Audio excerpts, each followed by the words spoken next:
Hello, welcome to Cinema Savvy. We are here. Why are we here, George? We're here to talk about probably. I think it's fair to say our most anticipated film of the year. I think that's totally fair to say.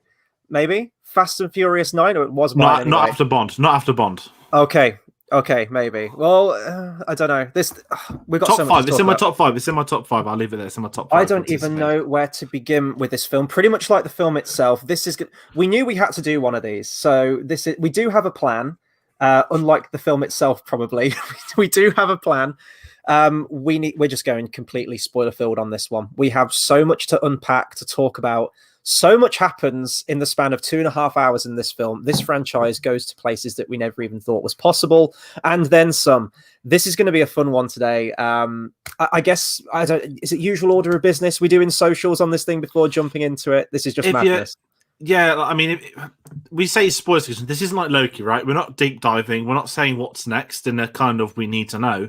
We're literally just getting this film out in the system. So if you have seen this, just start commenting random things, anything, and we'll bring up, because this is going to be chilled out. We've got, obviously, as we said, a schedule, but this isn't going to be this really powerful, is it like a sort of Star Wars Marvel thing, is it? We're not going in that deep. We're just here to get this out of the system. So comment your thoughts on Fast 9. Doesn't matter what those thoughts are, but just comment them, please, because I can't wait to get into it, because it is going to be ridiculously fun as well. And we haven't talked about this as well, not properly. We've talked about it a little bit, but not to the level. So this is going to be, I mean, you got to see an early screener of this on Monday. I went to it Thursday night, packed audience, which was great. I will say, though, the audience experience wasn't that great at my one. No one seemed into it. And I don't know if they were taking everything seriously, pretty much like Vin Diesel does during the entire film, as always. So I don't know if they were like eating it up as like this proper drama film, like this intense action piece. We need to talk about this. We need to just get it out in the open and just go through everything. So this is going to be really fun. So I think we're going to kind of go through the film pretty much beginning to end. We're going to try and not go on for too long, but we don't know how long this thing's going to go on for. But I think we are going to go more or less plot point for plot point, because as I mentioned, so much happens in this film. I think we need to start off with where the film starts off itself, in the glorious vintage year of 1989. And you can tell it's a vintage year because we've got digital film grain. It's kind of sepia. And we're introduced to a young Dominic Toretto and his dad. I guess is it like a NASCAR race or something? Is it? I guess it's that sort. I mean, I don't know racing except one, but it's very much that like rally car racing. Like I'm guessing just done competitively, but it's not like an official like NASCAR or anything. Mm-hmm. More like probably what you'd find maybe like legal racing. Maybe like, I don't know, like dog racing we get over here. Mm-hmm. When people are in like tiny little stadiums. It's kind of like that. And because I was trying to think, when it came up, I was like, I'm pretty sure I remember hearing a story about his dad, which we'll get to. And I guess for the mega hardcore fans, we'll get it. And I really need to talk about this flashback, because it says it's set in 1989. I'm just going to get the actor that looks like Vin Diesel looks about 30 in this. And when I clocked it was young, he was like, please, I just want to hear your voice. As Vin Diesel dubbed him, because I wouldn't have been surprised if he did. He didn't. He was very much. I don't know where to begin with this. I don't want to read the plot, but we get like the most insane, over the top car explosion in cinema history, like super slow mo ripping. We know it's going to happen because they say it in the older films, but I didn't think we would get a whole flashback like across the whole film, right? Because I kind of said to you, like, it feels like there's 3 or 4 films in one, and I think this is enough to be like. I don't want to say I don't want a prequel film. But this is like really like the start of many scenes. Like it could be one scene and done, but we really have to bring the history. And I guess, is it the right time to talk about John Cena, right? Straight away. Yeah. There's a brother that they've not mentioned. These films, it's the 20th anniversary week of Fast and Furious, The Fast and the Furious. In 20 years, and in 9 film entries before today, there has never ever been mention of a brother. We've had Mia, we've had a sister, we've had the in-laws, we've had family. We've had family, fathers, everything. I know everything about your family, just forgets the younger brother. And I was like, okay, like they need to. I hate saying like they need to explain it, because I'm not approaching it like a Marvel thing, but I was like, how are you gonna say this as a family member? And they really weave it in and go their hardest to try and pretend that he wasn't a thing, and I don't even know where to go.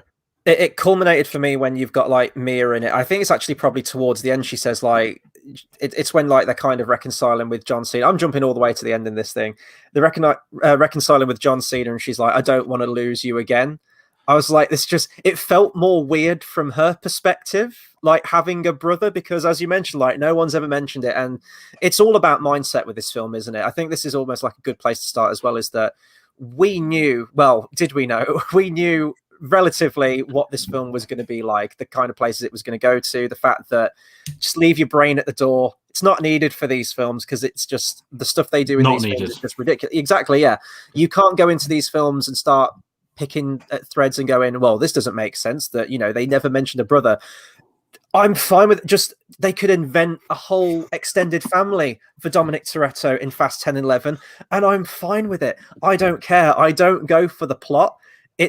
I'm laughing at the movie trying to patch this stuff together and trying to go out of its way to make sense when the franchise is fucked at this point. That there is no way you can bring cohesiveness, coherency. I don't even know if that's a word. I'm making shit up now, just like the film does. And it's fine, and that's okay. It's just like, you know, it presents it from the beginning. John Cena, long lost brother. I'm like, doesn't make any sense. I'm fine with that. Let's go. And there we go. And yeah, so the father dies, and Dom kills the guy who he believes is responsible. There's a guy who kind of like is like a Sebulba-like character, I guess, from Phantom Menace, runs his father off the road, and Dom kills him in order to, you know, to take the fall for it, so his brother doesn't go to jail. And whilst he's in jail, this is almost like Vin Diesel doing The Godfather 2, because you've got like this prequel parallel story that's running to the film, and, you know, we constantly flash back in like certain key moments in the film. Whilst he's in jail, he overhears two guys who happen to be talking about engines for cars, who say, if you get a hairline crack in some part of the engine, I think, and it comes near a spark, the whole engine goes up. And for some reason, young Dom just takes this and goes, my brother was the last one working on the engine, therefore my younger brother must have murdered my dad. That seems a bit like of a leap in logic for me personally, but yeah, this is such a struggle. So why is this film so difficult to talk about? I think because we're applying logic to it. It's let's leave logic. I mean, let's get rid of it. I thought the whole flashback stuff is just ridiculously incredible, stupid. I spent the whole film thinking, who the hell is young John Cena? Clocked its IMDb afterwards. Oh my god, it's Michael from Peaky Blinders. People that watch it, young Shelby, which I can't now unsee it when I watched it again on Thursday because I knew it was one of him. And I was like, where's his Birmingham accent gone? But the whole family is incredible because I'm sure they're the two guys from Fast 5. Obviously, I need to actually double check that, but. Oh, you're right. Because I was like, hairline crack. I was like, I remember John Cena like being at the front of the car, but they didn't show the wreckage. They didn't talk about hairline cracks or anything like that. And on the rewatch, I was like, oh, okay, yeah, this is going to be part where they mentioned a hairline crack. And I was like, no, they haven't. I was like, so how did he know it was a hairline crack? And then it's just incredible that I mean, it's more just going, oh, you know, it couldn't have been just an accident or anything like that. He just overhears this conversation and goes, they said they threw races with it. Yeah, my brother is the one who murdered my father. Like, it's incredible. I mean, and I think the best bit is that I don't know how they're working on a car in prison. I don't know how prison works in America. That seems like more of a hobby than a prison chore, maybe.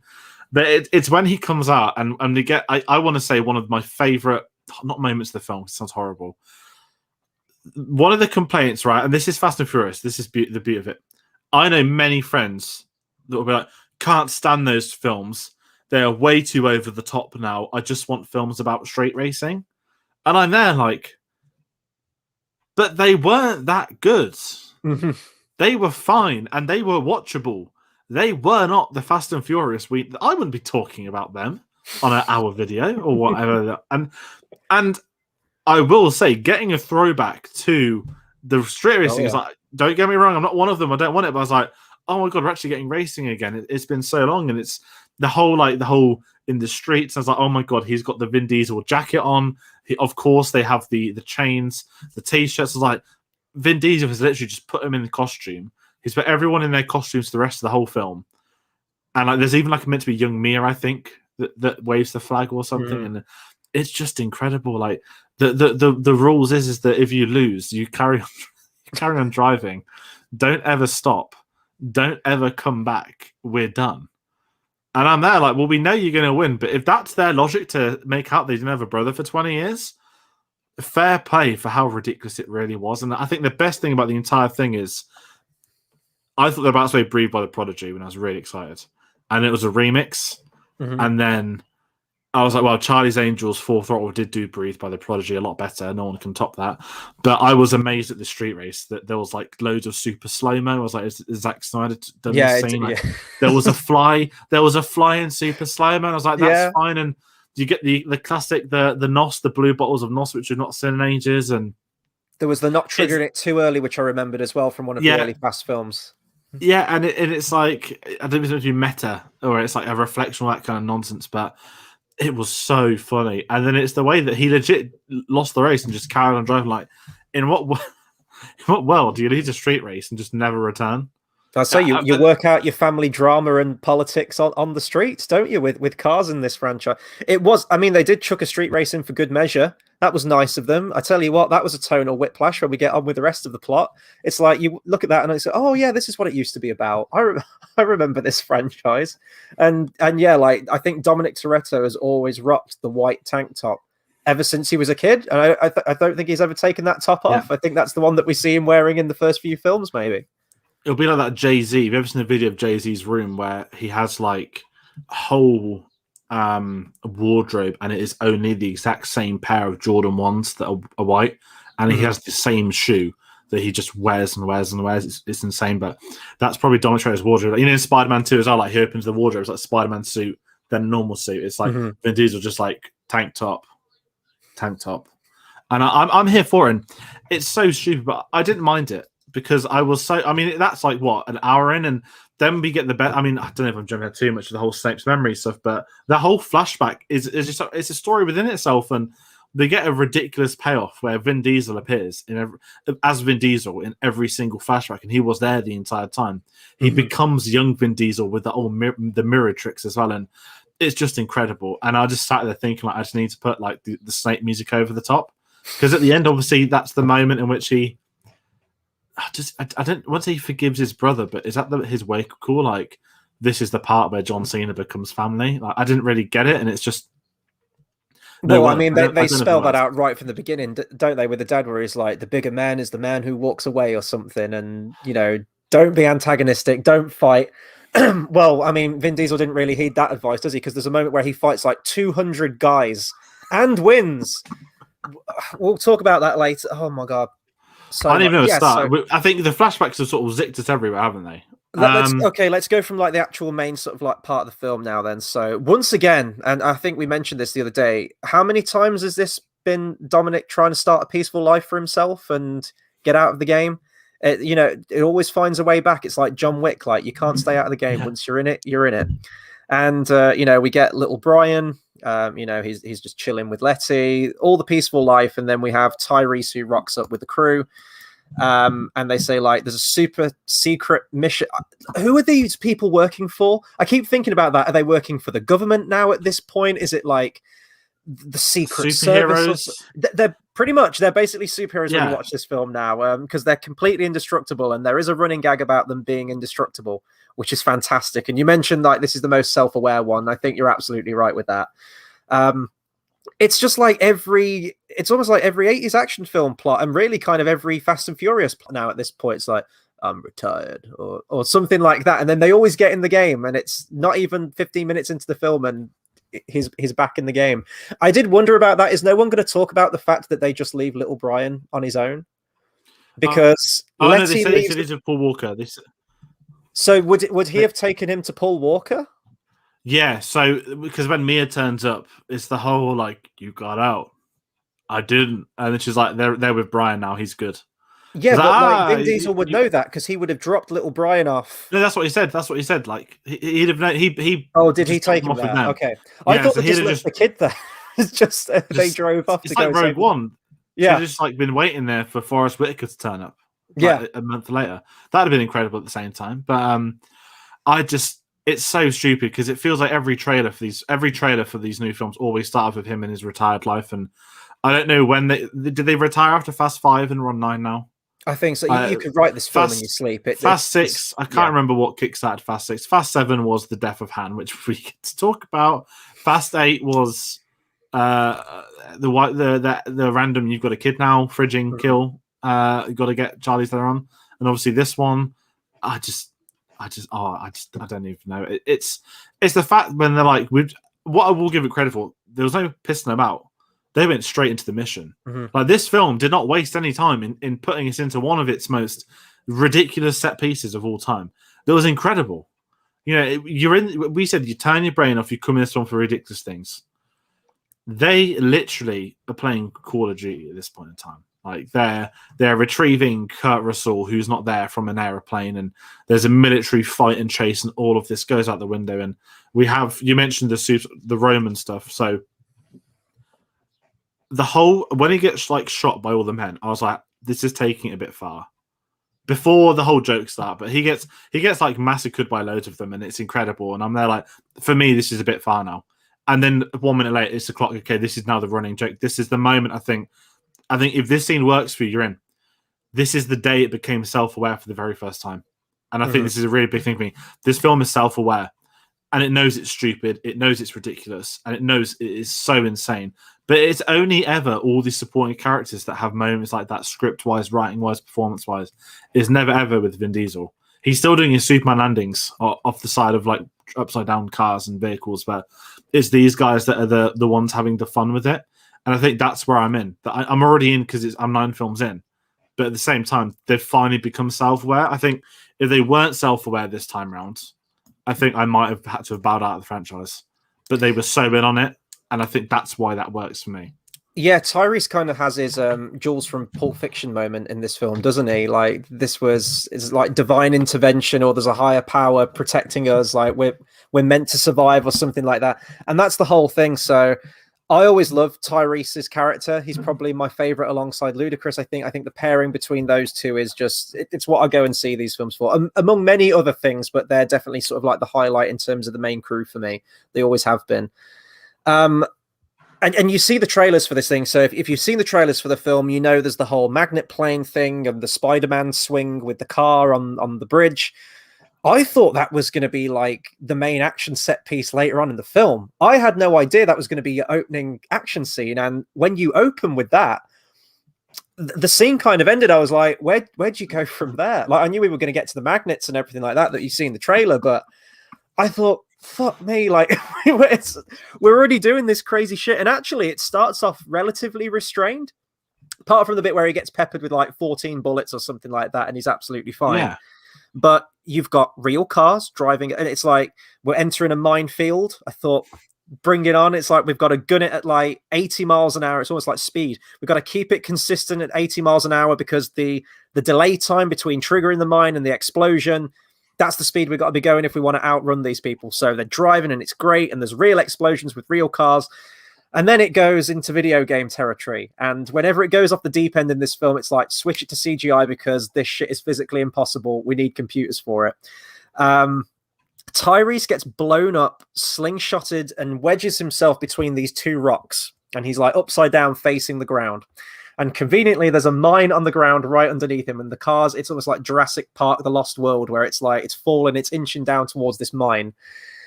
And so what happens? He like jumps out the car, doesn't he, right next to the mine, and then it blows up, and you think the wreckage of the car lands on him, and he just kind of sidesteps the car. Or so. I don't even know what happened in that scene. I thought again, he died. Yeah, that's the main thing, isn't it? Like it's putting him in these impossible situations where it's like playing a video game with God mode cheats on. That's the only way I can describe this film. And, you know, some people are going to love that and some people are going to hate that. And I can completely understand that because the previous Fast films have had giant leaps in logic. You know, my God, Fast 7, where they launch a car out of 3 skyscrapers. But to most of the action scenes, it feels like real. No, it doesn't feel like real things happening. I'm lying to myself by saying that, but there was always an element of tension, I guess. This one just like from the opening, you know that these people are going to survive anything. Someone needs to tell these people as well that catching people with the bonnet of a car doesn't mean that person's going to be safe. There's a moment where Letty gets launched like feet into the air, like she is flying through the air, and Dom's like, "It's fine, I'll just catch her with the bonnet of my car." And she's absolutely fine. It's just, I think they've been doing that for like films ago now. I think I seem to remember that they did that in like Fast 4 or something like that. But they don't even like crack the windshield. They don't dent the bonnet. They don't get any scratches. It's just, it's marvelous to watch. Yeah.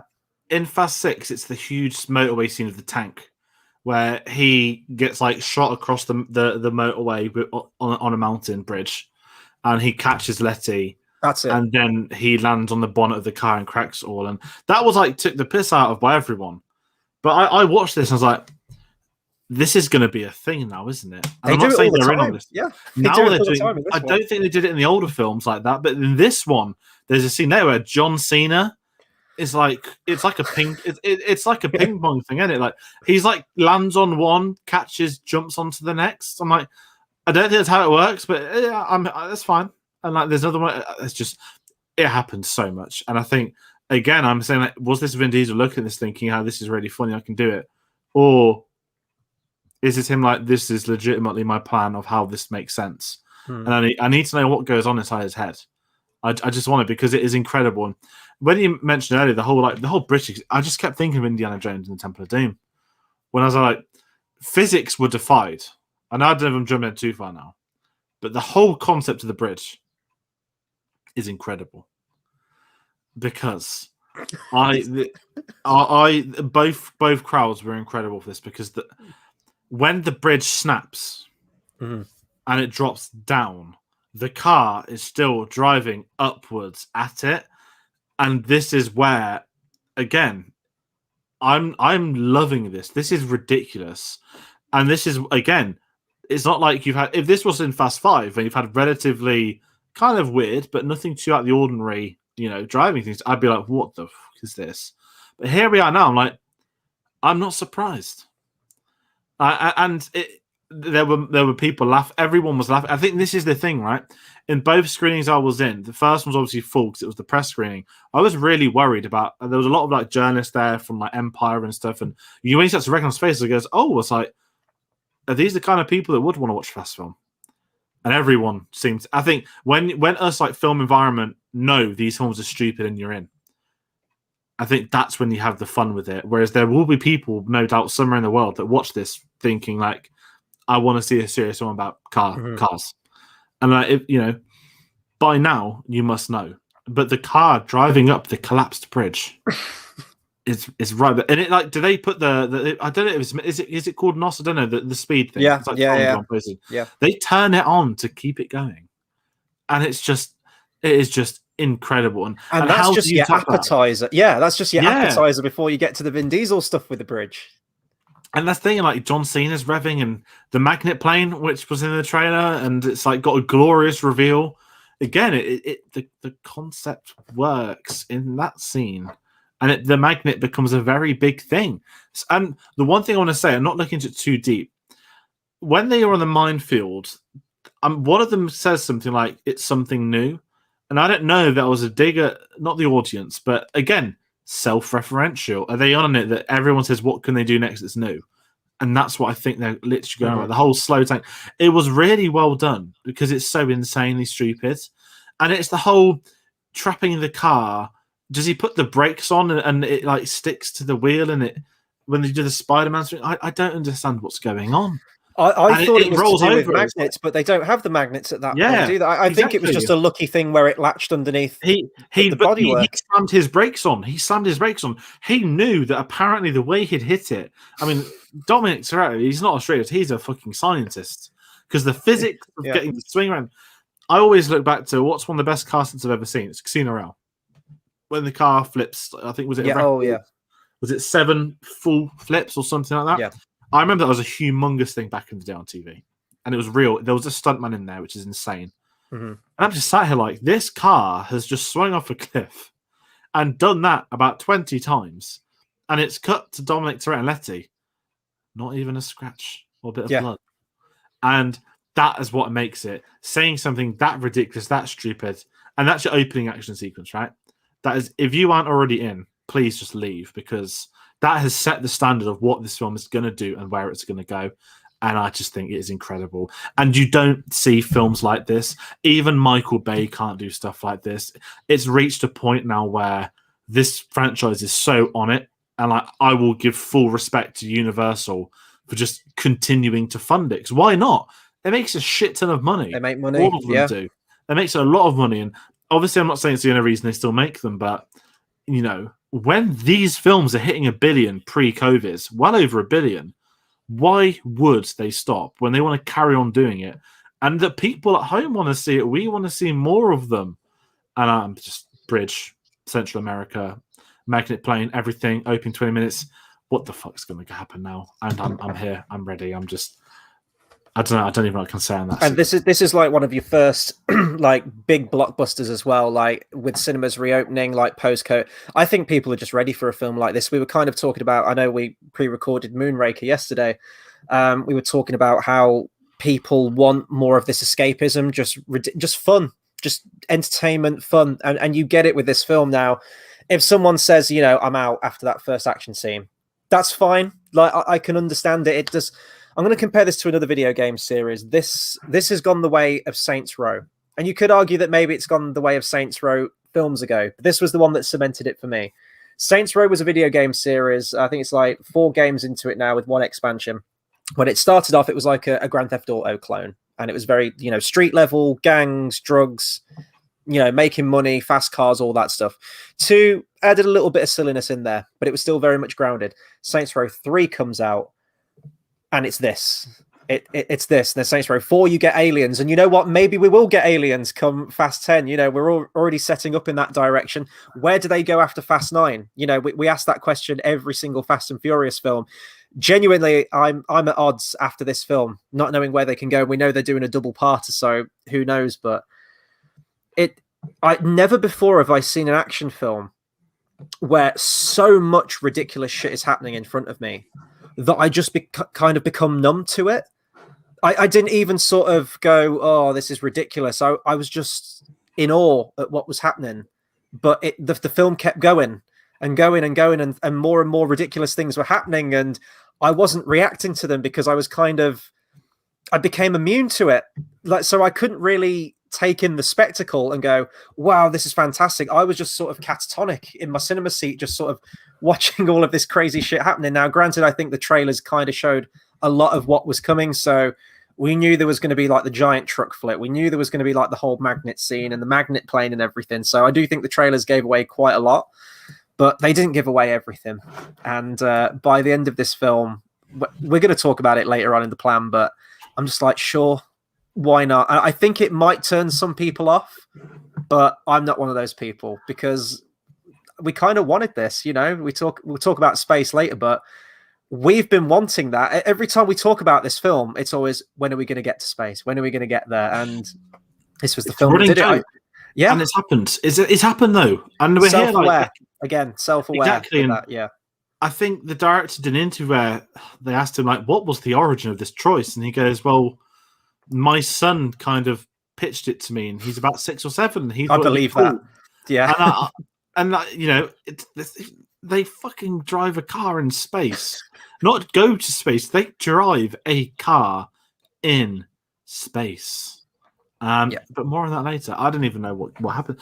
We've got the. I guess I don't know if we're going to delve into these too much, but we get a couple of sub-stories, right? We get the gang gets split up. They're looking for the Ares warhead cube thing. I don't know, circle, all this stuff. It's a piece of tech that can hack all tech on Earth, and I'm sure that's like every Fast and Furious film now have all had the same thing. And Charlize Theron's in it, and all that kind of stuff. And I think what was incredible was they have to split the team up. Vin Diesel's going to go to London. I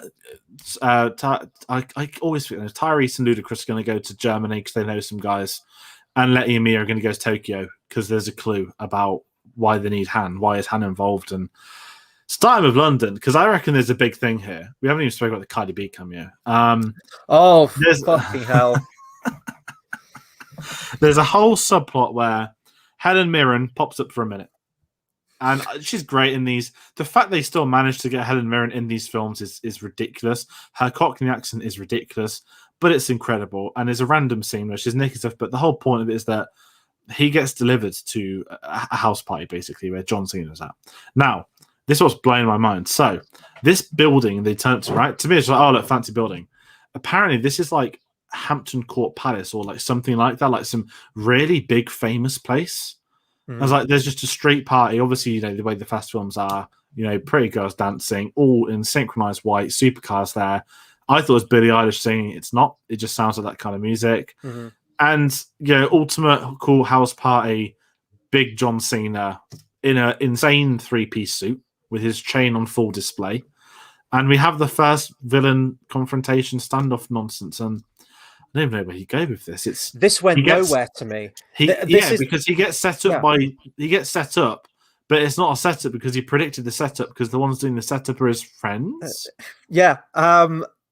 This is kind of where the film just stopped for me, like with all these sub stories. It just, for a long time, it's just the whole second act of this film. I was like, okay, where's this leading to? What are we doing? It felt like a lot of wasted scenes where nothing really happens. So you have the London stuff. I always love seeing Helen Mirren in these films. Is she an Oscar winner? Is she Oscar winning? Helen Mirren? So. Probably. Yeah. With she isn't have these very shots. And she bumps into Vin Diesel in the street, as you mentioned, after she's like stole some like priceless jewelry, and she says like, you know, you hear like the sirens, the police cars are on the way, and she says like, do you want to be my driver to get me out of this situation? But then she drives the car anyway, and she only really uses Vin Diesel to like pull the handbrake turn around a corner. I don't know why she's in the movie. I think she just kind of tips him off as to where Vin Diesel is, and thankfully he's right around the corner apparently or something. So yeah, you have the house party, which is a thing that has to be in, you know, all the fast films, the beautiful girls or like the souped up cars and everything. And he confronts John Cena, but then he is promptly arrested. But then the people who arrest him is Cardi B. I don't even know who the fuck Cardi B is. I know Cardi B to know who she is, but I don't know who she is. Right. And it's awful. And then we move on, and then we never even refer to that scene again. What was the point of? I don't get it. I don't get what the point of the London scene was. I know her by name, a song from last year that everyone was going on about, right? But I couldn't tell you what she like. My knowledge of music, as we all know, is pretty poor. So on Monday, everyone made a noise, and I turned around to my friends like, is that meant to be someone famous? It's Cardi B. I was like, right. And then when I watched my older sister on Thursday and she knew who Cardi B was, she didn't react. And I was like, did you know she's in it? She's like, yeah, apparently it was Instagram ages ago. I was like, oh. But it's a really weird... But the whole scene, like Vin Diesel's like just awkwardly sat there smiling. Like there's a thing with him, right? I've been watching him. In this film, whenever he's walking in shots, he just has this really creepy like smile. Like he pulls the same face. And it's like when he's standing in doorways, he's smiling. When he's with her, like he has the same facial expression. It's incredible. I really want to bring the fact that Vin Diesel into this week where he says him and The Rock's falling out. Vin Diesel wanted to give him tough love to get the best acting performance out of him possible. Vin Diesel giving acting lessons is something on my absolute wish lists. I just really needed to bring that because that was incredible to read that he claimed it was tough love. That he was getting the best out of The Rock by falling out of him. Right. Okay, Vin. Okay. It's all method. He's a true method actor is Vin Diesel. He was getting the best. What film is it when you... It's like Whiplash, isn't it? Like Vin Diesel's playing the role of J.J. Jameson and the Rock's Miles Teller. So I'm pretty sure that's not why they fell out. It probably came down to Universal saying, The Rock, please just make your own Fast and Furious film. We really want you to be in it. And that's how it happened, guys. But the London stuff was stupid. And it's a shame that we got Helen Mirren back for 2 minutes because she was in every single trailer. She was all over marketing, which was never going to be in it anymore. But maybe we'll get a scene with her and her sons in the next one. Who knows? We are going to be getting a two-parter finale. Yeah, so and not to mention however many spin-offs they want to do as well. And potentially the post-credit scene of this film, which we'll talk about at the end, obviously, is that setting up for Fast 10? Is that setting up for the next Hobbs and Shaw film? So many possibilities. But yeah, the Cardi B thing, you mentioned like, you know, music. I think the term musician, you have to use that in the loosest possible terms. I'm not a Cardi B fan. I was like, I don't know who the hell shit. It was so random. I didn't know what was happening. I was like, you mentioned like the Michael Bay thing, even in terms of the action, but even scenes like this, I was like, I think this would even be too much for Michael Bay. I think he'd be like, what the hell's going on with this film? But that's your London stuff, kind of pointless, and nothing really happens from it. Let's talk about Cologne then. So we get some returning faces from Tokyo Drift. Now, I was watching this whole film, recognizing the guy, feeling like he was probably a guy from a previous one. I just couldn't place which one it was. I've only seen the previous Fast and Furious films once. That was in the lead up to 8, and I haven't watched them again since. That was on me, but I'm not sifting through 8 films. We're already doing like the James Bond marathons. We do a lot of stuff on this channel. Yeah. I can't cram 8 Fast and Furious films in as much as I want to. Maybe we will at some point. Who knows? And these 3 random guys have like NASA tech because they're creating rocket cars. and apparently they've been at this for a while. Are they being funded? Are they scavenging this stuff? I have no idea. They're at some kind of air base, and they mentioned that, it didn't work this time, implying that they've been working on this for years. They've been going through cars left, right, and center. Pod racing. Why are they building rocket cars? Because I know they need a rocket car for the end of this mission, but why were they working on rocket cars before? Were they going to take these to the streets? Were they going to take these to the streets of Tokyo again and do a Tokyo drift with a rocket strapped to the back? Is that allowed? This was my thoughts. I was like, hold on. I was like, how did you get from being Tokyo Drift King to ending up working on a German base? Like, where's the correlation? What happened? How did you get that insane career path change? And because Jacob, like, the problem is, right, it's hard talking logic in Fast and Furious. Before we went live, we've had this discussion for 5 minutes, and we'll get to the scene which really caused it. But if you're doing, I'm not saying the word canon in Fast and Furious shouldn't be a thing, but Tokyo Drift is technically set after Fast 6, not including the credit scene. And that is a humongous part in this. But that is literally 2.5 films ago, the half being Hobbs and Shaw, so I don't really count that, but I kind of do. Mm-hmm. And I'm just there like, that was 2 films ago, man. Like, you've aged 15 years, and you've aged bad. And Bow Wow was there as well. He returned. It's like, Bow Wow, like, you've also aged 15 years. You just keep wearing the same hat. And it was just incredible. It was like, seeing these guys back was, I mean, I didn't know who the hell the third guy was. Don't know that's name, don't know the character's name. He was the scientist amongst them. And I was like, I'm pretty sure he's not Tokyo Drift. I'm sure he isn't. But I was just kind of like, this was a weird reunion. And then the bit that sold me on the entire scene was with them saying, like, you know, or Baba, like, why are you here? Dominic Toretto sent us. And the camera pulls, like, their whole facial expressions change. Like, God has, like, sent them a message. It'd be like, I don't know, who'd it be for us saying, like, why on this video? Like, Harrison Ford told us to go live. We'd be like, what the fuck? These guys, it's not even a myth. It's like they're like idol, and I kept laughing. And on the rewatch, what made it funnier was I did think, like, oh my God, they haven't actually told them Dominic Toretto sent them until like 10 minutes in.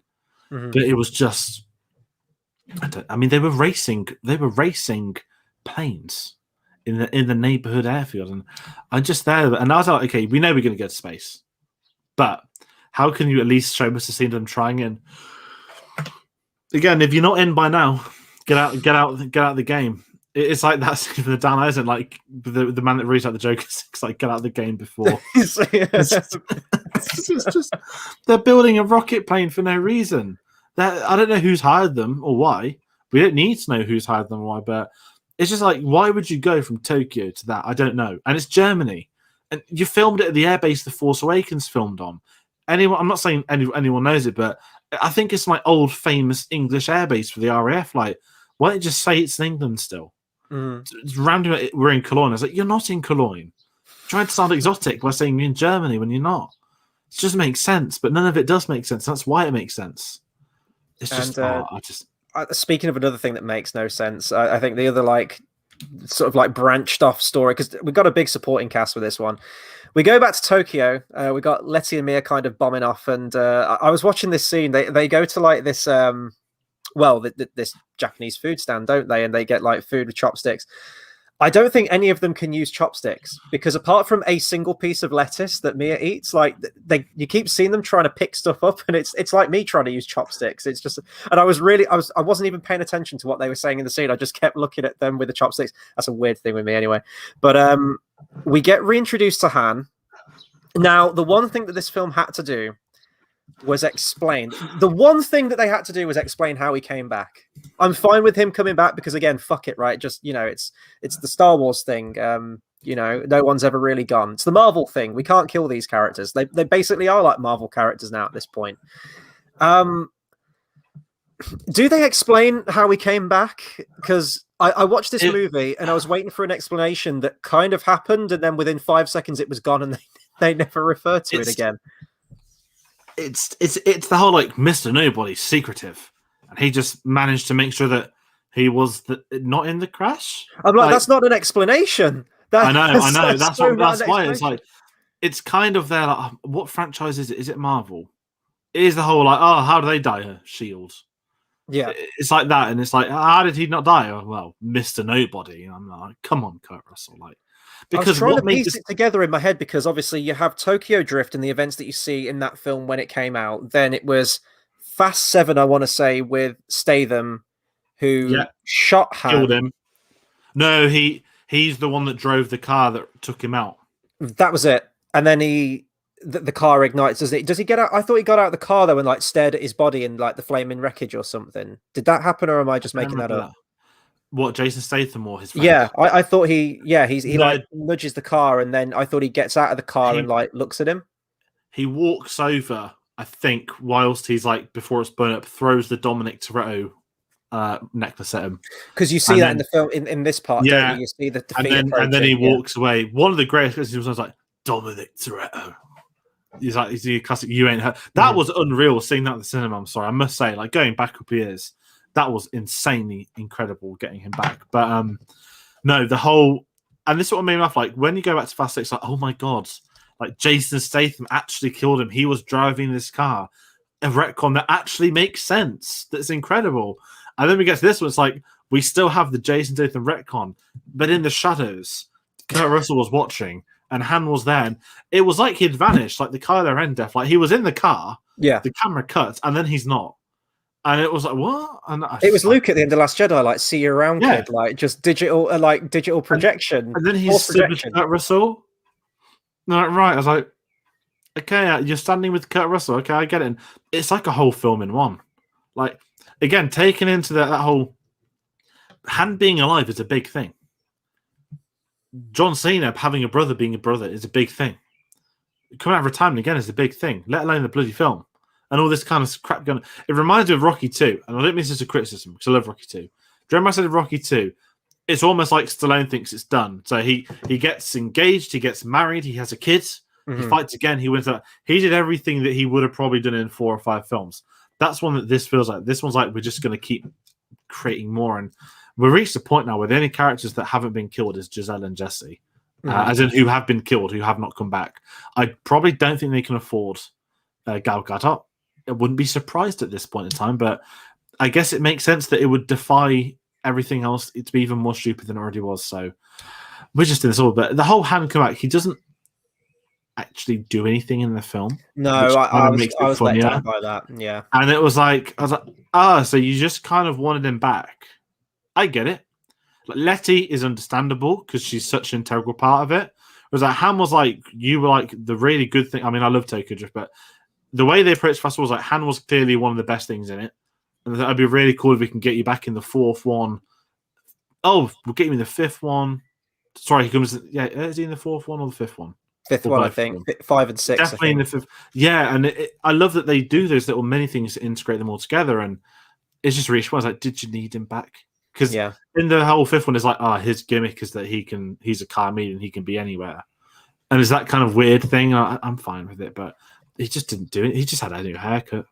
That's all it was. Yeah, they retconned the retcon. And I'm still trying to think like what the excuse was they gave. I was like, so was it a body double? Was it a lookalike? Was it like Jake Gyllenhaal Mysterio from Spider-Man Far From Home, like this weird hologram thing? Because when Kurt Russell, he like takes his sunglasses off or something, doesn't he? Or he like taps his glasses. I was like, is this all a digital projection? Is this the real life? Is this just fantasy? Like I don't know what's happening right now, but it's again, I don't care. I was hoping for an explanation, but then I kind of thought, well, why? I don't need things to make sense. We're way past the point of sense now. The first scene took care of that part. Oh God. Okay, right. We're back to John Cena now. Oh no, Edinburgh. Sorry, Edinburgh. This is like one of the biggest action set pieces in the entire film. So again, leaps in logic. You have Tyrese and oh God, Ludacris, and they're in the middle of Edinburgh. And she's like, what's her name? Natalie, the chick from Manuel. Yeah, oh God, she's awful in this film, but like, I mean, she's terrible anyway. But she is abysmal, so bad. She is the worst one in this film for me in terms of her acting. So bad. And this is a film that's not like famed for its acting, but Jesus Christ, she's bad. And she's just said, look for someone dodgy, look for something suspicious in the middle of Edinburgh. And Tyrese just sees two guys that have got like cauliflower ear. And he says they're clearly the bad guys, and he just proceeds to like knock them out. And he was right. It's almost like he read the script beforehand. But I was like, can you make that leap in logic? I don't know. What amazed me is that I didn't know Americans knew what cauliflower is well. Yeah, I thought that was I mean, I don't like rugby, and I'm not a fan of it. I don't watch it, but I know that cauliflower ears are like a rugby thing. Mm-hmm. That when they get their ears mashed up over time, I was like. And it's like Tyrese knows what cauliflower is, and it kind of makes sense, right? If your delivery driver had both of them had cauliflowers, you'd be like, "It's a bit odd." Delivery the whole thing by day and like UFC fighter by night or something. Who knows? Yeah, exactly. It's like Rocky, man. He was punching meat and delivering all that. So who knows? But it was so. What I will love is that I love it when American films come to England, and it's always the Harry Potter references, and I don't mind it. But what made me laugh was like. There's these two dudes wearing George Washington wigs. And I did laugh. It was so funny. It's just the whole, and what always makes me laugh again, because we don't go to Scotland in many films. And it's when any chance they can get to get like a Scottish one line of dialogue in there. Mm-hmm. There's like one person that's like, I'm not going to even try the accent bit. It's like, that's my car. And then another security guard shouting like cameras are doon or something like that. And it's so funny getting the Scottish accent in these films because the English accent stands out with American actors. Like I think Friends has always been the most famous example for me. When Emily's in it, it's normal for us, but it sounds really weird watching Friends because it's that different. And it's kind of like Scottish people in these films. It's like it doesn't really like it just sounds really strange. But at the same time, I was like, well, they're just driving around Edinburgh with a fucking giant magnet in the car. I mean, science has been out the window for many films, but the concept of the magnet, because it was like a pull in, pull out thing, wasn't it? It was like because when we see it in the plane, it makes sense. It's like, oh, it's this attachment to the plane, it picks up cars. Mm-hmm. This time it's a weapon. It's like a smaller scale to do what you please with. And I was like, what? But either way, the chase scene is incredible. I'm sorry, I've even skipped the best bit. This scene has John Cena on a zip wire doing nothing for 5 minutes. Every time Vin Diesel looks up, it's just John Cena going down a zip wire. And I don't even know what to say. It was everything I imagined this scene to be and more. It's the rooftop chase first, isn't it? Then it leads into the magnet scene. So we'll talk about the rooftop scene. Yeah. Incredible. One of my favorite shots in this film, which is in all the trailers. It was in the clip that was released. It's like as John Cena's going down the zip line and out of nowhere, Dominic Toretto just like rugby tackles him mid zip line through a wall. And then we get this fight. They're punching through walls. They're like tackling people. Their heads are clipping door frames and taking out the fucking door frame. Shots that would kill someone. And that, if you need more explanation that these people are superheroes, look no further than this scene. Like this scene has it all, and it goes on, and it builds and builds and builds. That they're running over rooftops. They're jumping onto the top of buses and trucks. And actually, it looked like most of it was shot in camera, actually, which is the stuff that I appreciated the most in this film before it gets into like CGI land, which is still ridiculous and it's fine, but it looked like you had actual like stunt people jumping from vehicle to vehicle, and it looked really, really good.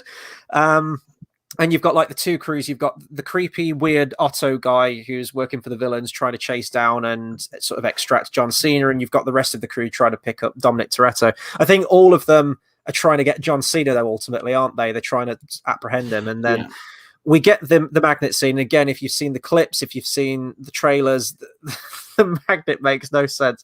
I'm still trying to think why.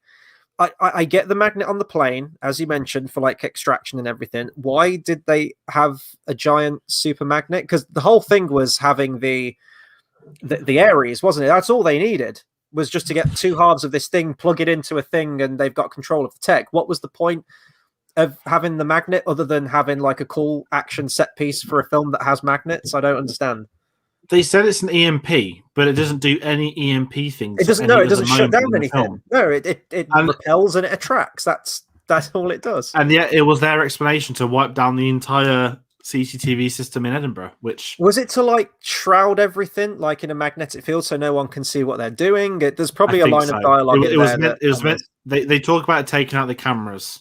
Yeah, but it's the usual. What does it remind me of? You know how Inception, again, not to take the piss, but you know how you get characters in so many films and their one job is to explain. There was so much explaining. Every character was explaining. All Ramsey. It's all nothing. And it's like not Leo, Joseph Gordon-Levitt in Inception, right? Anything is introduced. It's like, let's cut to his explanation.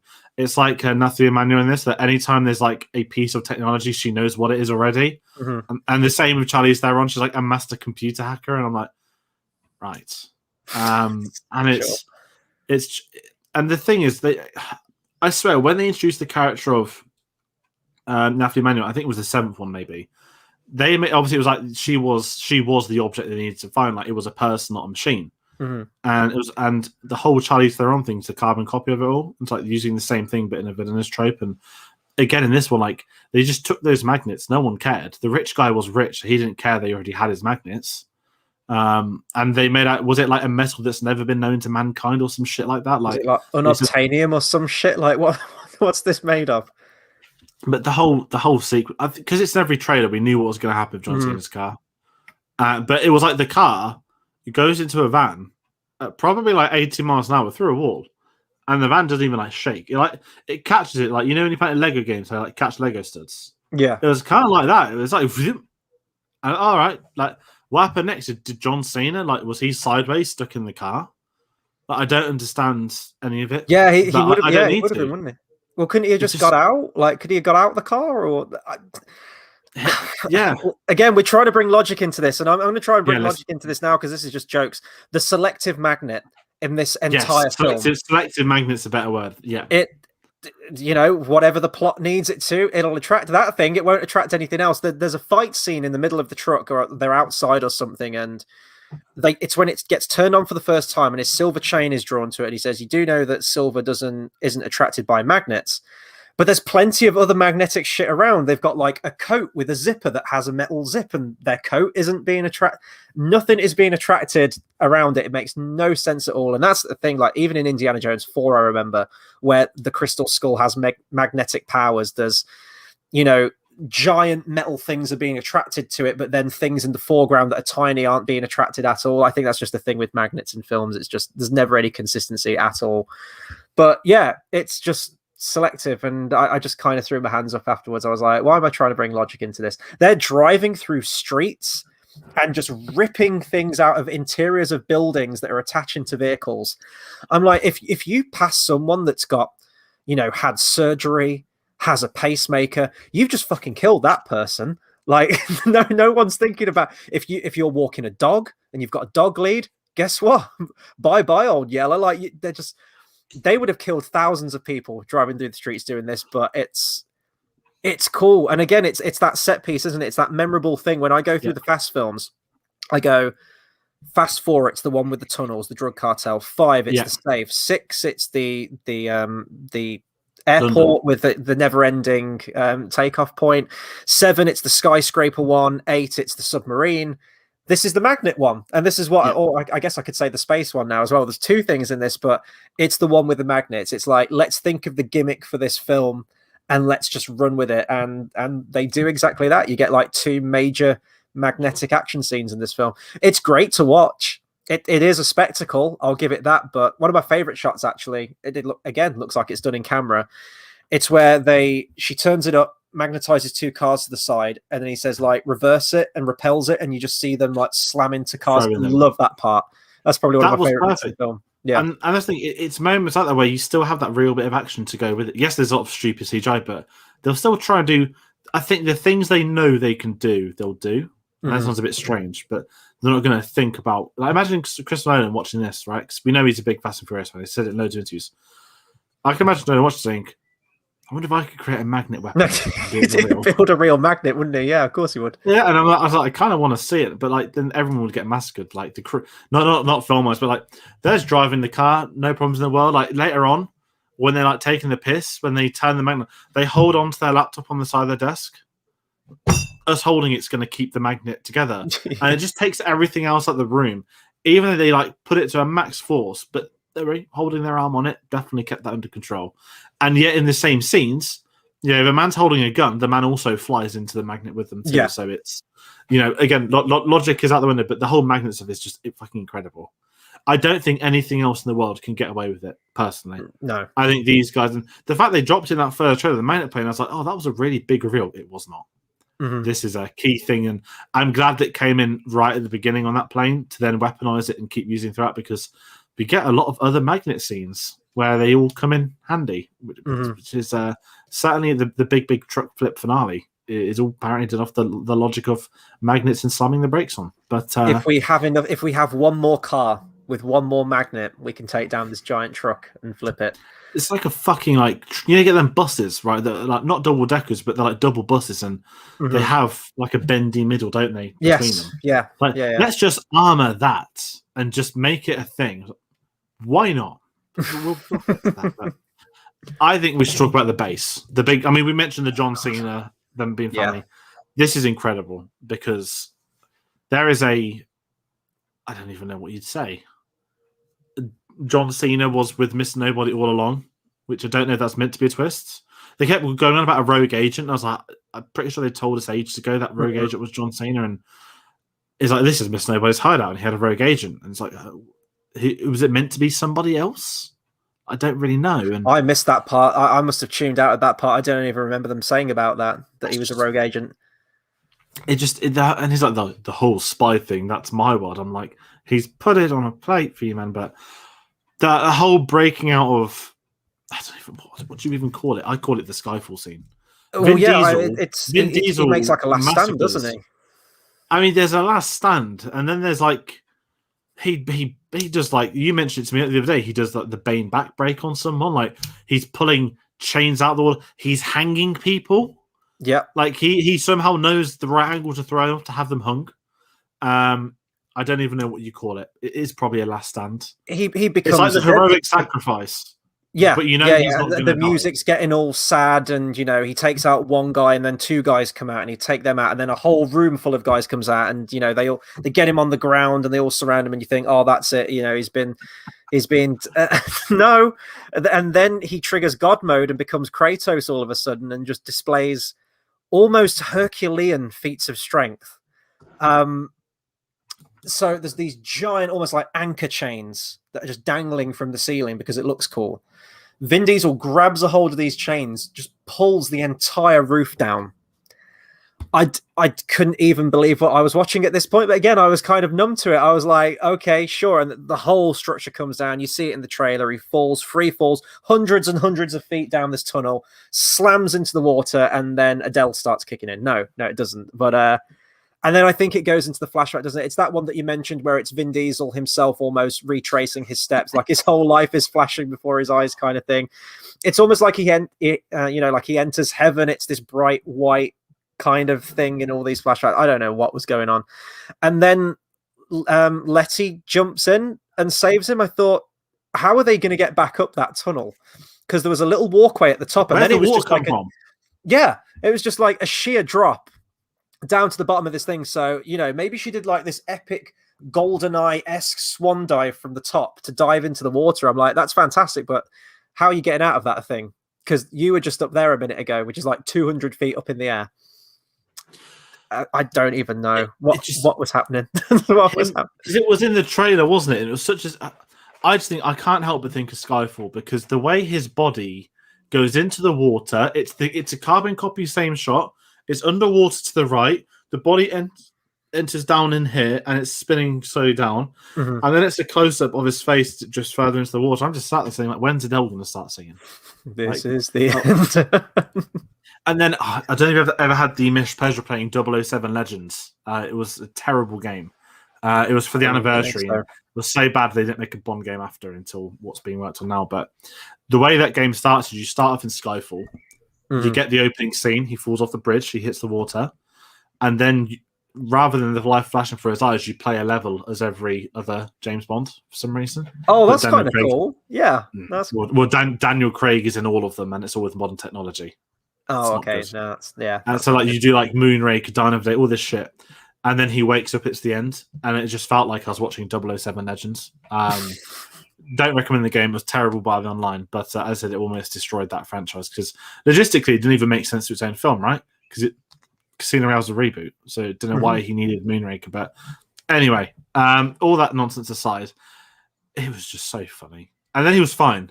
Wasn't even a regurgitation, coughing up water. He was good, man. He just like massacred everyone. He just managed to get out okay. And again, at this point in time, like we know the bad guys have all the weapons they need now. So now Vin Diesel must go and save the day. Which is during this scene, when his whole life is flashing before his eyes, he finds a key piece of information. He has like an epiphany where he kind of works out why his dad died. And I guess it was kind of like all an inside job thing, wasn't it? Like his dad was like thousands and thousands in debt, and was he doing it to sort of pay off his debt? Did he kind of say to his son, like, put a crack in the thing to sort of like let me die so that all my debts can be paid? Like, was that what they were getting at? What were they doing with that thing? I took as because John Cena says that I promised him I would never ever tell you. You know, we had to throw the race. He had to die because he was in debt so deep. And it's like Vin Diesel in flashback remembers a moment where Dad's on the phone about paying someone, and Dad shuts the door in his face. Well, then he would have known. Like, if he'd avoided his... Yeah. What made it even better was when Vin Diesel's like, a good brother would have asked his older brother. And then John seems like a good son would have listened to his dad's orders. And it's just like, it's so funny. Like, and the thing is, you're really sad. I'm emotionally tied into it. I was like, it works. I mean, it shouldn't, and it doesn't, but it does. I love. This was it. Though. This was it. Like we went into this film, right? All of us. I think when that first trailer dropped, we all took the piss. So John Cena's his brother. He's clearly going to be his mate by the end of it. The John Cena remontado is a thing, and you cannot.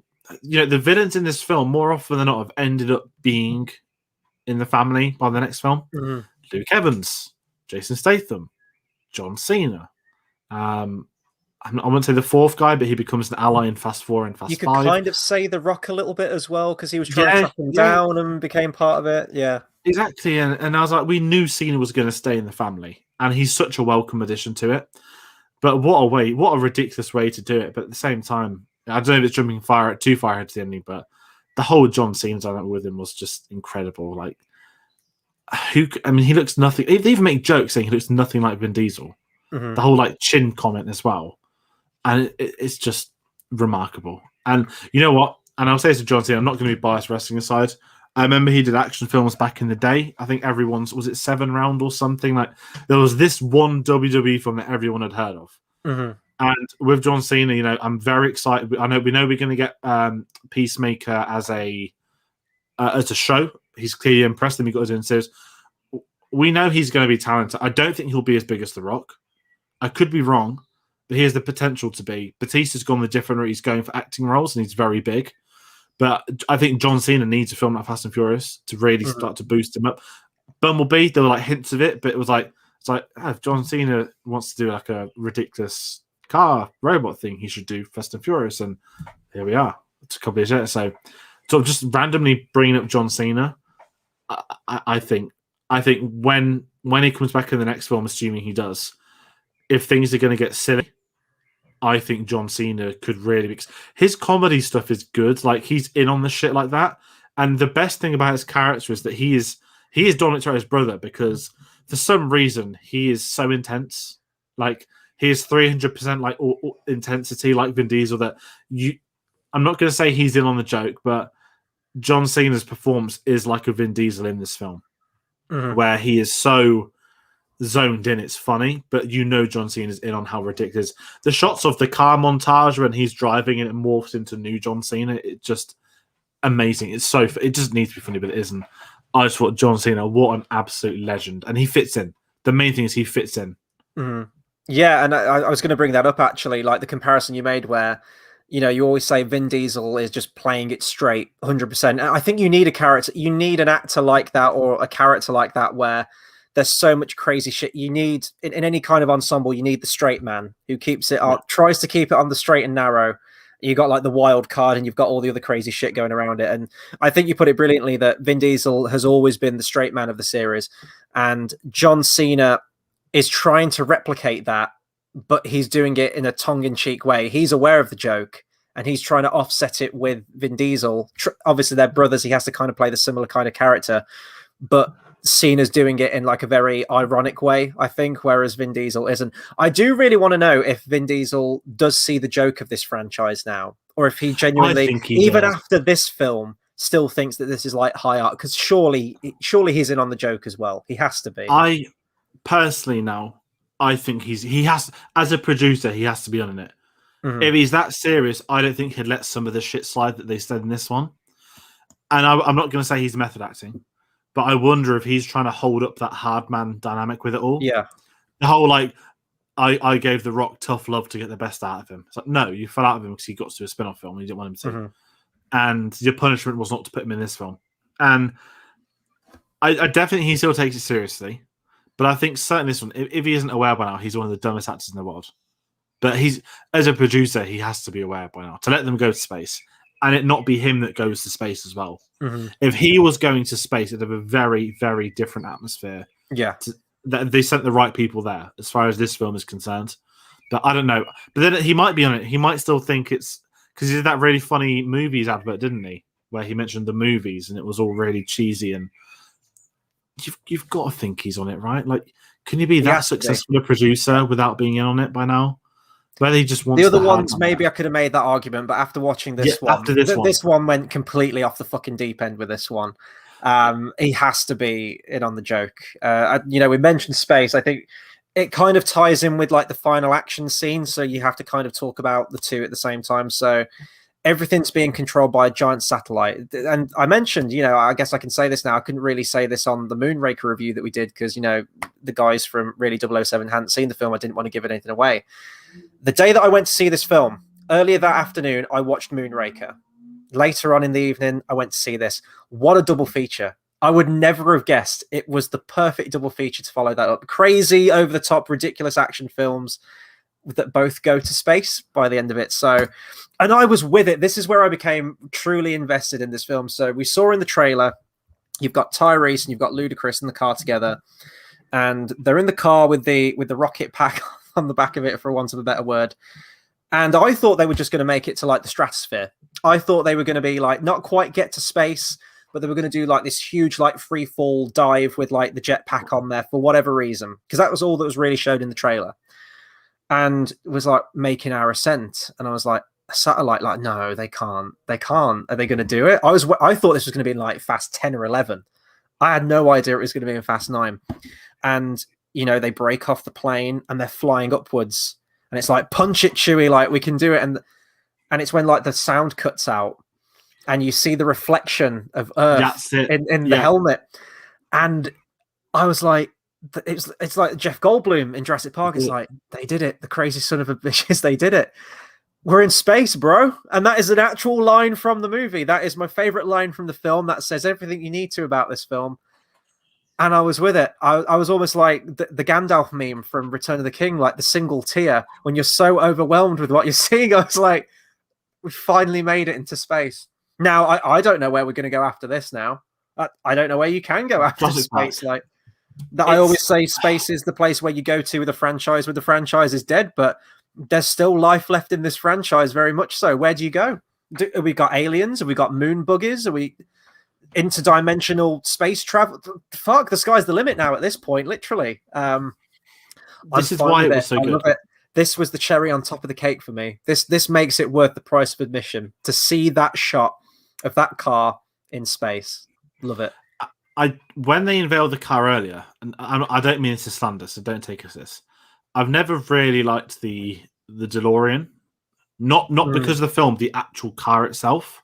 Mm. I don't know why, because I'm not that big on cars. I think because I've always been that Bond background, right? DB5, Suave, all that kind of shit. Mm. When they unveiled this car, and it doesn't, obviously it's not a DeLorean, but it's like, I'm just imagining a build the Ford Pontiac from Fast and Furious. Like, there are iconic cinema cars, And there's this film that drove in space, and I just thought incredible. And the Minions thing we have to talk about. Yeah. In that trailer, when they put the rubber, someone put onto it, they look like Minions, lol. And as a passing comment, I was like, oh yeah, they kind of do. I bet that person didn't know there was actually going to be a Minions joke in the film. That got the biggest laugh. Got the biggest everyone was laughing. Yeah. Everyone was laughing. And they did. And it was really well built up. They were in their eyes. But once the suit started popping up, I was like, they look like Minions. And it's so funny. I think what makes it is that it wasn't this like Nolanism of how they got to this. It was just Tyrese's face and the reflection. Like he starts like smiling, and I think Studio Signs like eventually says like two black dudes from the hood in space. It's like no one's gonna believe us. I thought it was so funny, and that I said they're the guys you want there. If Vin Diesel goes to Space of Letty, it will just look too serious. Yeah, it would look too essential. But these guys were the perfect people to send there. Even I don't think The Rock, but I think because they work so well as a comedy duo, it just had to be the pair of them, and everything from like the numbers not being good or the floating candy bars and all that kind of stuff. It just added to it all, and I was just mesmerized. And it's like, you know what? How are they going to top them just floating around space? And then they start driving the car, and if you don't think that's good enough, they put the NOS back on to drive into a satellite. To destroy the satellite.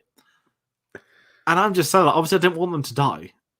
And I also thought if the film's gonna leave them wandering around space, is that Fast 10? Like the search for Spock? But like the way in which it would have done this film a disservice if they hadn't have come home. They needed to be able to blow up a satellite and be fine.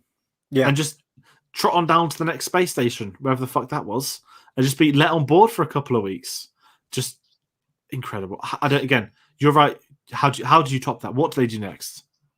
I think a lot of highly paid people are asking themselves the same question now. It's almost like they've written themselves into a corner. Like it's always about upping the ante. I don't know where you can go after space. Transformers, yeah, you're going to have to cross over something. Yeah, I'd be down for that 100%. I don't know what that says about me as a person, but I'd be fine with that. What I love about the space thing as well, and like as I mentioned, like the audience was dead when I went to see this, which I think I would have enjoyed this. I mean, obviously I enjoyed it. I was entertained by it, but I think I would have loved it so much more if the audience had been into it as well. And maybe they were into it in completely like a dramatic way, which kind of scares me for cinema goers if that's the case. But my enjoyment from this film came from laughing. It was laughing at the movie. It wasn't really laughing with the movie, because I think from a writing standpoint, I don't think this is one of the funniest or well-written Fast films. I think that the comedy and the writing was much better in 8. I remember having like a really good time with like the comedy in that film, but I was laughing at the film with this one, like the whole film. But what cemented that for me was when you've got Tyrese giving this really emotional, dramatic monologue as he's in space. It's like, this is a do or die. Like, this is the reason that we're here. We're going to put this, test this to the limit. And you're cutting to them in the truck trying to get the thing and put it in place. And everyone's crying. And it's like the scene from Toy Story 3 where they're all holding hands. Like, they were trying to play it so dramatic. And that just made it for me. The fact that they were trying to do that with the space stuff, the ultimate juxtaposition, that was incredible for me. So I love the ending. I think I'd have to watch them all again, and as I mentioned, we probably will at some point. This might be my favorite finale to all of them. Maybe I really like the safe stuff. It's such a hard one. It's like in its own plane of existence, even within its own franchise. It's so ridiculous that it trumps everything that's come before it. And as I mentioned, like the franchise has gone to some ridiculous places many, many times, but you almost have to kind of view this as like its own thing. Which is I don't know. I can't describe it. But the final chase as well in the street was, again, there's a fist fight with like the henchman on top of a truck, and they drive through a sign, and the guy doesn't even flinch. And it's like this Wile E. Coyote, like Looney Tunes cut out human-shaped hole in the sign. There's that. There's the catching people with cars. There's using magnets to flip the truck.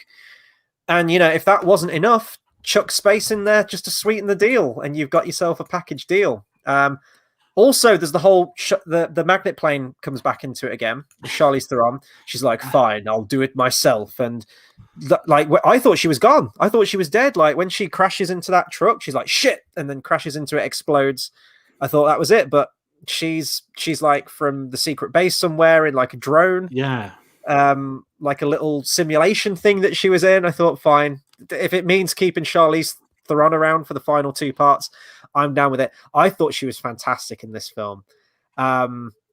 Just cool, enigmatic, her voice, her appearance. I did wonder because they, she was clearly part of the team in that part, right? But they were keeping her in a prison cell, like she was being apprehended.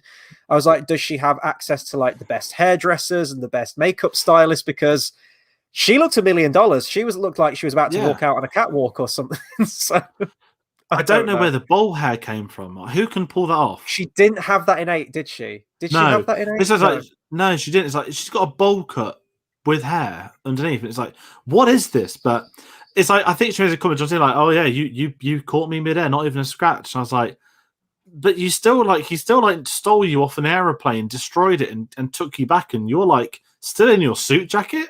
Yeah. And it's just, she's so in on the joke, right? Because I know she's in this less. I'm going to assume she'll be a villain for 10 and 11, which is mental to think that Charlize Theron might have been in 4 Fast and Furious films by then. Now, she did have way less to do. At the same time, I don't mind that. I'm not saying it's a Spectre, it's a Blofeld, because we spoke a lot recently, but I don't know who else I don't want to say this. They can find someone, but who else could you bring in as a villain, right? Because they're going to have to work with her, or they're going to have to kill her and take over her. And then the next one's going to be a 2-parter. Right? With there's like a secret villain that's teased at the end of that, like this deep voice on the phone. I don't know if they're going to bring that character into Fast and Furious, if that's just going to be a villain for another Hobbs and Shaw film. I think she works though as a villain. I think she's an incredible villain. She plays it so well, and you can clearly tell she's having fun with it. How tall is she as well in this, by the way? Because I was getting like proper Bridget Nielsen vibes from her in this film. Hang on, I'm going to try and... Oh, she's 5'9.5". God damn, she looked like she was pushing. It might just be because she's standing up. It might be because she's standing up for a lot of it, but it's just one of them where she adds to it. And the whole like Otto thing, I had no idea who the guy was or what he was from, but it was a very traditional villain trope, and I had all the time in the world for it. It was stupid and incredible. The whole Yoda, there's a puppet up your ass. That was hilarious. I'm sorry, but about that. I was like, oh, there's a lot of Star Wars references. This is a bit overboard, but the payoff is incredible. Like, oh, you're Yoda. No, because you're just a man. You're just a puppet with someone's hand up his ass. That is quality writing right there. I don't know why it's so Star Wars themed, but it was funny. It's been funny on every viewing. I think a lot of people don't know it's coming as well. Like on the second viewing, a lot of people laughed. So none of these have already seen it. So it worked well. And again, it didn't make any sense because he's still a puppet by unlocking the door to her anyway. But the whole thing was just insane. And as if I didn't love Charlize Theron's character even more, I'm like, oh my God, she knows Star Wars as well. The Dream Woman exists, and it's Charlize Theron in this movie. Star Wars thing was... like... Yeah, go on, sorry. It's when she's there like, oh, this is the part in the movies where this happens. I was like, they're even more self-aware of what they were. And it's when it's like, get me an X-Wing, get me a Millennium Falcon. It's like all this kind of stuff. I'm like, you've referenced it a bit much, but I would literally accept that just because of the payoff. Yeah, I thought, is this going to be like a character trait? Like he's just a guy that is obsessed with Star Wars. And, again, like the Moonraker thing. Moonraker was birthed from Star Wars. We get the huge Star Wars dump in this film as well. It just felt like I don't know if it was, how many writers are on this thing? 2 writers. Well, either Daniel Casey or Justin Lin. One of them has to be a big Star Wars fan because it was all packaged so closely knit into this one scene. And I thought maybe if you sort of bigged up that this guy was into Star Wars, it wouldn't have felt so random. But yeah, he like references the X-Wing, the Millennium Falcon, Chewbacca. And then like minutes later, he says, I'm Luke Skywalker. And then you have like the Yoda conversation. It was everything. I don't know. That takes us up to the ending, I think, doesn't it? Just so John Cena returns at the end. I'm assuming it was John Cena, wasn't it? When he says there's one more place available. Is that meant to be Paul Walker at the end? Oh no, that's Paul Walker. That's Paul Walker. Was it? Okay. because I did think, I was like, oh, this is a really awkward family meal that everyone's here except Paul. Obviously, why they did it, but what I loved that little bit, like the blue suit. I was like, oh my god, they brought his car back. I was like, that's neat. I'll give him that. Wasn't emotional or anything, but I was like, that is a lovely little neat surprise there, because it was the whole cheesy, Vin Diesel smiling down upon them like Groot / the Iron Giant. I always forget he's the Iron Giant, and I mean I never forget it, but it's just like he'll look back at his career one day and he'll tell people that Fast and Furious, not Iron Giant. I think that's what's remarkable. But it's a nice touch, right? Because Mia wasn't in the last one, that's why I had to remember she wasn't in Fast 8. The whole thing was her and Brian have gone, which was odd that she came back. But there was the whole, family, this family, that. It makes sense, but the blue car pulling onto the road, lovely way to end it. I was worried for a second there'd be like CGI Paul Walker. But I'm glad they didn't do anything like that. I thought they were going to do that as well. Yeah. I don't know if they'll go that far in 10 and 11. No, I don't think. I think the respect's always going to be there, isn't it? Yeah. Like, I get why they did it in 7, because they'd filmed so much of it and, just to patch it up. And I think they got his brother in, didn't they? His real life brother to kind of do some facial stuff on for Paul Walker. But that was kind of like the definitive ending for the character in like many ways, wasn't it? But this was nice.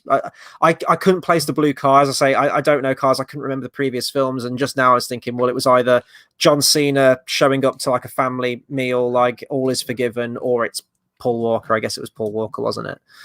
And then we get our post-credit scene. Well, mid-credit scene, sorry, not post-credit scene. We get the return of Statham, which was great. He's just boxing the hell out of a guy in a punching bag, which I thought was great. And then there's a knock on the door, and I thought, please be The Rock. Be The Rock, yeah. Please be even now I'm thinking about it, and it turns out that it's Han, and then you have Jason Statham and Han's character just confronting each other. I thought The Rock could be in the body bag, and it was those two pissing about, like testing how hard they were. But I'm gonna really quickly before you mention, I'm gonna say my biggest disappointment with the film is the lack of The Rock. Yeah, and that shows why he saved this franchise from what it was, what it was heading towards. That man is responsible for how big this all got. But sorry, I cut you off there. No, I agree. And when that knock on the door, I was like, because I thought, is this going to tie All Is Forgiven? Because I didn't know Statham was going to be in this thing. I know that the beef is kind of between The Rock and Vin Diesel, and it was all fair game with Jason Statham and everything. But as soon as he showed up in the end credits, I thought, oh my god, he did it. They patched things up. We're going to get either it's going to be a tie into the next Hobbs and Shaw film, or it's they're back for Fast 10, moving into the final double parter. And it's not, and it's Han. And I thought, okay, well, it might be cool to see them sort of get together again and how they're going to pay that thing off. But he was missed. There was a noticeable absence of The Rock in this film. Now, I still enjoyed this film. Yeah. Even in the credit scene, you feel like he's going to be there. And if that is a place to do it. I think because they've become such a great duo now, it's like it's a film, but their dynamic with each other. I'm going to be really sad. You know me, I don't do like fan fiction stuff like that. I know the perfect way to bring him back, and it's going to be as simple as this. The Rock is hunting down John Cena in the next film. There we go. Explains everything. I would pay to watch it. The Rock can fight John Cena. But if they're going to bring him back, I think they patched. I think behind the scenes, all the stuff with The Rock is now patched up with all of them. I think all that probably got patched up very quickly after it escalated. And he needs to come back. You cannot end this franchise on a 2-parter without the fucking Rock. Like, you're not getting to Fast 6 without The Rock. You got Fast 5 good because of him. Yeah. And you let Vin Diesel beat him in a fight, which would never, ever fucking happen. Which wouldn't happen if they tried it again now. And I'm just sat here like, it was a big, big miss. There's something about his presence, right? Where it's so fucking... Like, he's in on the joke. But there's something about him being in on the joke which is better than all the others. And I don't know what it is, but The Rock to me is the definition of that especially when they lost Paul Walker on all the Fast 8 promotional stuff, it was The Rock as the number 2 after Vin Diesel. And it was all heading up, and he's got to come back.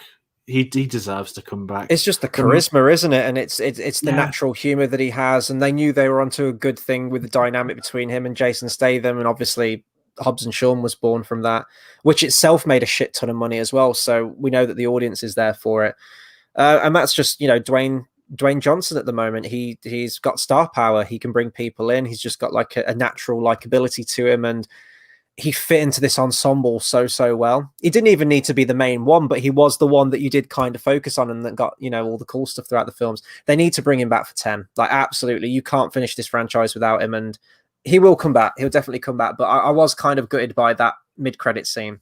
I thought it was going to be like a thing where, oh, I've been beating you up, but wait till you get a load of this guy. Let me open the door. The Rock comes in. It's like, oh, shit. Like, and then just end it there. Perfect. You've got your little cameo from The Rock in there, but it was fine. Final thoughts on this film. This has been like this is probably like one of the hardest films we've ever had to talk about in the history of the channel, which is absolutely mad because just so much goes down in this film. If someone says they don't like this film because it's too ridiculous now, I could understand that. And I would be like, you know what? That's absolutely fine. Like the space stuff, a lot of people won't be able to, it's a bit of pill to swallow, I guess, for a lot of film franchises. For me, I'm like, if you followed it this far and you've seen that progression of the franchise, even from the previous ones, you told me before, like a couple of days ago, I completely forgot that The Rock threw a missile in 8. Again, in 7, a car is launched through 3 skyscrapers. And that's just the best. Yeah, go on, sorry. Yeah. The best, sorry, the one I remember someone said is that it's Fast 7, right? One of the greatest lines of dialogue in cinema history. In a street fight, the street always wins. And he stamps on the floor and the entire car park collapses on Jason Statham. And sorry, someone reminded me the other day, I put that on Twitter because it's just it's still so funny. It's so good. It's so stupid. And it's kind of going, sorry to know what you're saying, but it's going off that. Like, if it's been too much until now, that's the thing, isn't it? Yeah. And I will say that this doesn't sort of like ease you in gently. It's not like a gradual build, then you get all your ridiculous stuff at the end. And maybe, I don't know what the general consensus is for this movie. I don't know if it's mixed. I don't know if it's overwhelmingly negative. I don't know if people have ate it up and absolutely love it. For me, this was really entertaining. I don't think it's up there as one of my favorites. I still think that 5 is better.